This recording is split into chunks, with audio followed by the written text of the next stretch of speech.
Okay, picture this. You've got a barefoot boy out in the Oklahoma fields, son of cotton sharecroppers, literally hauling water, just trying to survive. Yeah, pretty stark image. Right. Now, fast forward, decades later, that same kid, he's commanding a fortune, something like $18.5 billion. And he didn't just get rich, he fundamentally reshaped America's energy future. He really did. So let's unpack this. How did Harold Hamm, this really unlikely figure, climb from that kind of poverty to become the shale oil tycoon who actually changed the global energy game? Well, what's fascinating here, I think, is that Hamm isn't just another rich guy. He's someone whose vision and sheer grit really did alter America's whole economic and energy path. Yeah. And we've dug into a whole stack of sources for you, biographies, financial analyses, you name it, to really get inside the decisions, the mindset, and frankly, the huge impact of this guy. And what a journey it is. I mean, born 1945, the youngest of 13 kids. 13, yeah. To cotton sharecroppers, rural Oklahoma. His childhood was just defined by scarcity. Like, no property, no cushion, often no running water, no electricity. Sometimes not even proper shoes. Hard to imagine today. Totally. Survival meant just endless, brutal work from when he was tiny, hauling water, working fields in that crazy sun. It wasn't just survival, though. It was like his first really tough education. Right, and that shapes you. Definitely. And what's really interesting about that first paid job he got at 16, pumping gas, fixing tires, for Hamm, it wasn't just earning a few bucks. He saw it as like his first real window into how the bigger economy worked. Yeah. Energy, transport, business, it all connected right there, way beyond the farm. It's all the system. Exactly. And not long after, he jumps right into the toughest, dirtiest jobs the oil patch had. Cleaning sludge from tanks, hauling, drilling mud, working on rigs. Dangerous, paid almost nothing. Physically punishing stuff. Totally. So what did those jobs actually teach him? Seems like just grunt work. Well, yeah, but they were basically his university. If you look at the big picture, Hamm treated those gigs like a masterclass. He wasn't just moving sludge, right? He was watching. Watching what? How the drillers studied rock formations, how engineers read the logs, how the whole, supply chain turned crude oil into power. He was soaking it all up. Okay. And that skill, pulling knowledge out of hardship, that became his thing. Poverty didn't break him. It sharpened him. He figured out fast that money wasn't just cash. It was freedom. Freedom from, instability, from relying on the harvest or the weather. Freedom itself. Yeah. He said later something like, I studied the logs, bought some leases, and sure enough, the oil field existed where I thought it would be. Wow. And that quote, it just shines a light on that developing financial mindset. Real wealth isn't just found, it comes when you mix sharp observation with the guts to act on stuff others miss. So the lesson from that early part, the often unseen bit, is that financial power, it starts with perspective. This poor farm kid looked at oil sludge and started imagining an empire. That's a really powerful way to put it. So, okay, early 20s. He's seen the industry from the bottom up. He realizes the real play isn't working the rigs, it's owning the leases, drilling the wells. Right, making the shift. And he did it super early, didn't he? Like 21. Yeah, just 21, 1967, founds Shale Oil Company named after his daughters. That eventually becomes Continental Resources. So he's got his own company now. Yeah. How does this young wildcatter, this guy taking huge risks on unproven land, how does he actually go about finding oil where, the big players wouldn't even look? That was his whole strategy. He wasn't interested in the crowded, safe bets, the established fields. Hamm's genius, or maybe his edge, was chasing that unproven territory, land where maybe geologists thought there might be oil, but most companies wouldn't risk the capital. Too risky for them. Exactly. So he's studying the logs, the maps, but also, crucially, trusting his gut when everyone else is hesitating. A real pioneer in that sense. And his biggest pioneering gamble, that came way later, right? What? The Bakken Formation. Oh, yeah, the Bakken. Massive oil-rich rock, North Dakota, Montana. For years, everyone dismissed it. Too hard, too expensive to get the oil out because it was locked tight in shale rock. Right, impermeable stuff. Totally. But Hamm, he makes this enormous bet on new tech, horizontal drilling, and hydraulic fracking. The combination was key. Absolutely. That combination, the shale was so tight, vertical wells barely did anything. The real innovation wasn't just fracking itself, but Hamm's commitment to pairing it with a drilling sideways, horizontally, for miles sometimes. That let them tap into these huge layers of oil-rich rock nobody could reach before. Okay, so Continental gets in early. They were one of the very first to really crack the code on the Bakken, and boom, it becomes one of North America's biggest oil fields. A huge symbol of, America's push for energy independence. The timing was perfect, too, in the 2000s. Perfect timing. The U.S. was getting really nervous about relying on foreign oil. So it begs the question, right? What did Hamm see that others missed for so long? Yeah, what was it? Well, here's the paradox. He didn't invent fracking. He didn't invent horizontal drilling. Oh, wait. What he did was he seized the moment. He saw the potential of combining them, scaled it up, and committed huge resources before most people thought it was actually viable or even possible on that scale. He had the conviction. Exactly. So for you listening, the takeaway here is pretty clear. Building serious wealth takes more than just working hard. It needs that vision, yeah, but also timing and just the sheer audacity to go all in when the opportunity is still invisible to almost everyone else. It's incredible. And that kind of vision, it seems like it translates down into the daily habits, too. Behind Hamm's empire, it wasn't just big strategy, was it? It was this relentless daily discipline. Totally. He seemed to get that consistency could beat brilliance sometimes. Even as a teenager, working before and after school, pumping gas, cleaning tanks, he saw every single job, no matter how rough, as practice. That ability to just endure, to show up for the thankless stuff, it must have hardened him for the billion-dollar risks later on. No doubt. It builds grit. And one of his defining traits, apparently, was this almost obsessive focus on the details. He didn't just, hand off the geological surveys or drilling reports. He'd study them himself, late nights, comparing logs, maps, production data. Even when he was a billionaire, people said he'd still visit drill sites, talk to the crews, walk the land. He needed to feel it, touch it. Yeah, like the numbers on a spreadsheet were meaningless unless they connected back to actual oil coming out of the ground. Ground truth. Right. And his resilience is just legendary. The oil business is notoriously volatile, right? Those brutal price crashes. Oh, yeah, boom and bust. So what was his secret? How did he not just survive, but actually get stronger during those huge downturns like 2014, 2020, when competitors were just collapsing left and right? Well, his strategy was kind of counterintuitive. He didn't retreat. He actually doubled down on efficiency. His teams pioneered cost-cutting methods, like those multi-well pads you mentioned, drilling lots of wells from one surface location. That drastically cut the land needed, the infrastructure, the operating costs, everything. Smart. Yeah, really smart. Adaptability wasn't just about surviving the crash. It was about positioning Continental to bounce back even stronger when prices eventually recovered. Makes sense. But it's really crucial to understand not everything Hamm did, not all his behaviors or decisions were, cheered on. Right, there were controversies. Big time. That relentless drive, it came with a significant blowback. He became one of the most vocal defenders of fracking, which, as you know, environmental groups constantly criticize. Groundwater risks, seismic activity. Yeah, the usual criticisms. Exactly. And he took strong political stances, too. Lobbied hard to lift America's decades-old ban on exporting crude oil. Which he won, right, in 2015. Yep. Fought for it and won in 2015. Okay, so you've got this incredible story on one side, perseverance, success, the American dream embodied. But on the other, you're pointing to some pretty major controversies. How do those two sides of him coexist? How should we look at that duality? It's a really compelling paradox, isn't it? Discipline and controversy, resilience and risk. They absolutely form the core of Hamm's character. He is the farm boy turned billionaire through sheer grit and hard work.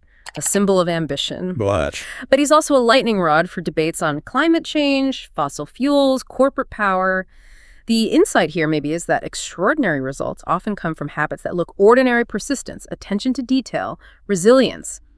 But they get amplified by this, like unwavering willingness to just endure criticism, take the heat. Yeah. That duality seems to carry right through to his philosophy on life, too. For Hamm, life was always about making choices under pressure, wasn't it? From day one, yeah. He learned early that hesitating could mean failing. How did that basic lesson kind of evolve into his main philosophy? Like, act with courage, but always with knowledge. Well, his decision-making style, it was never about the quick win. He believed in digging into the fundamentals, understanding everything deeply, then making big, bold moves. Often moves you couldn't easily undo.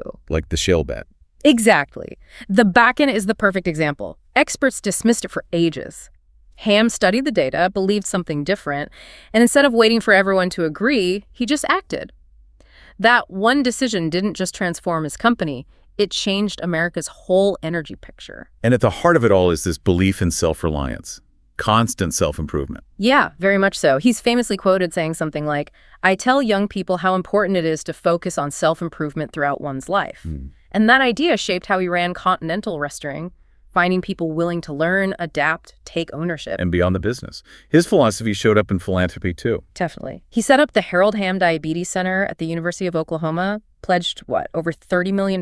Yeah, a huge amount. To fight a disease that affects millions, including himself, actually. And he gave generously to universities, too, funding geology and engineering programs. These choices kind of show a personal view, that wealth finds its real meaning when you put it back into people and progress. Okay, but connecting this back, you mentioned his philosophy also had these points of conflict, right? Absolutely. If you look bigger picture, his philosophy also had clear lines of contention. He really positioned himself as a champion for American energy independence.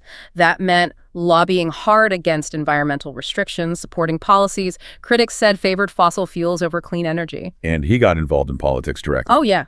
Advised presidential candidates, used his influence to shape national energy policy. To his supporters, this was pure patriotism defending America's strength through oil. And to his critics. To his critics, it was short-sighted, ignoring the climate crisis for profit. It really makes you think, doesn't it? How do personal values actually play out in public action? Hamm's story shows that making decisions isn't about making everyone happy. It's about aligning your choices with your core values, even if it means facing down a ton of criticism.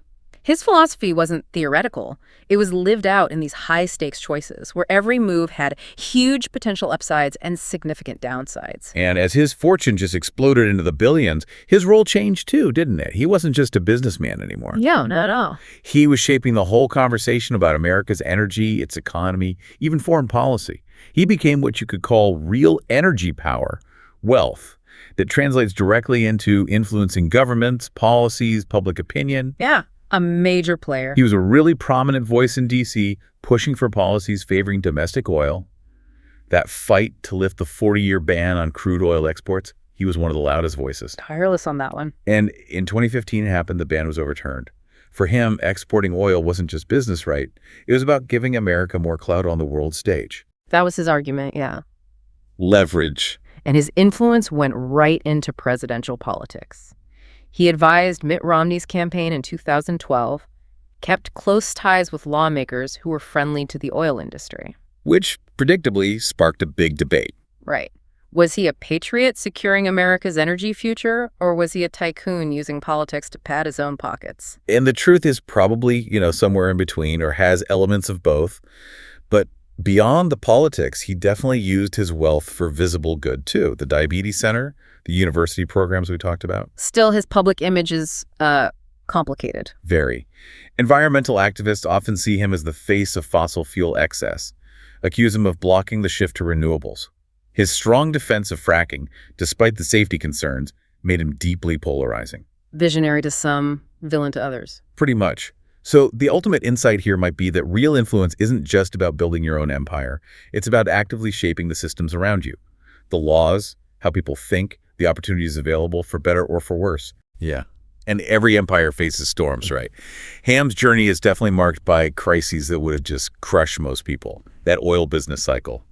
Boom and bust. Relentless. When crude prices tanked in 2014 and then again in 2020, tons of shale producers just got wiped out by debt. Bankruptcy everywhere. Continental faced huge losses. Hamm's own wealth, on paper, dropped by billions. How did he navigate that? Well, like before, he just refused to retreat. He doubled down on efficiency. His teams pushed those cost-cutting methods even harder, multi-well pads, streamlining everything, slashing expenses, but keeping production going. Playing the long game. Totally. By grinding through the worst parts, he set Continental up to rebound faster and stronger when prices came back.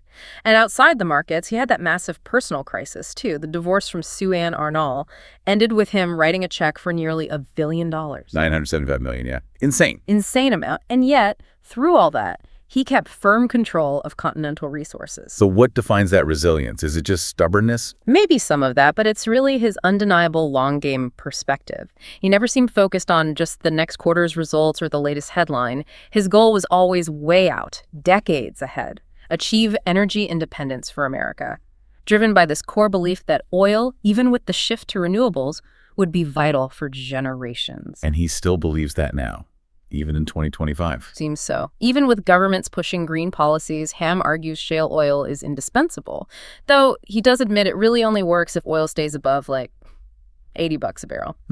It really makes you wonder, though, how many leaders today truly play that long game, show that kind of unwavering focus? Not many, probably. Probably not. The lesson here is powerful. Crisis doesn't end the game. It just shows who's playing for the short term and who's built to endure. Hamm's life shows that surviving storms, taking losses without quitting, that's not just resilience, it's like the bedrock of lasting power. So when we step back and look at Harold Hamm's whole life, it's easy to get caught up in the numbers, right? That $18.5 billion. But if you strip all that away, the money, the rigs, the headlines, what's left is this incredibly powerful story. Threads of endurance, vision, and these really fascinating contradictions. Yeah, it's quite a tapestry. I mean, here's a man who started barefoot in cotton fields, hauling water. That hardship, it became his absolute foundation. Taught him the real weight of a dollar, the power of every single choice. Forged in fire, you could say. Totally. And later, facing huge uncertainty in the oil patch, he made calls others were just too scared to make. He built an empire not by playing it safe, but by constantly seeing possibility where everyone else saw failure. Right. And those habits, discipline, resilience, that obsessive focus on details, they show us that greatness often hides in just ordinary actions, done relentlessly. And his philosophy, act boldly, but know your stuff, reminds us that our values shape our choices, and those choices ultimately shape our destiny. And what really stands out, I think, is that persistent paradox of Hamm. He embodies both the light and the shadow. How so? He is this powerful symbol of the American dream, right? Sharecropper's son rewrites energy history. Amazing story. Yet at the exact same time, he's right at the center of these fierce, ongoing fights about fossil fuels, climate change, corporate power. Yeah. And that duality, that's exactly why his story lasts, why it's so important to explore. Because it forces you to ask, what's the real cost of ambition? And what kind of future does that ambition actually build? So wrapping up, what does this all mean for you listening right now? Yeah. Harold Hamm's journey, barefoot boy to energy billionaire. It isn't just about oil or money. It's about how far sheer persistence and a singular vision can take someone, even when everything seems stacked against them. It's a testament to willpower. Yeah. So imagine yourself, just for a second, in Harold Hamm's shoes back then. Deep poverty, no clear path. What risk would you take? What vision would you chase, even if nobody else on earth believed in it? It's a tough question, and maybe the final thought is this. Wealth. It fades eventually, empires shift. But the mindset that turned hardship into actual power, that is what lasts. The real rich secret, if there is one, isn't the billions. It's the thinking that consistently turns obstacles into opportunities. That's the enduring part.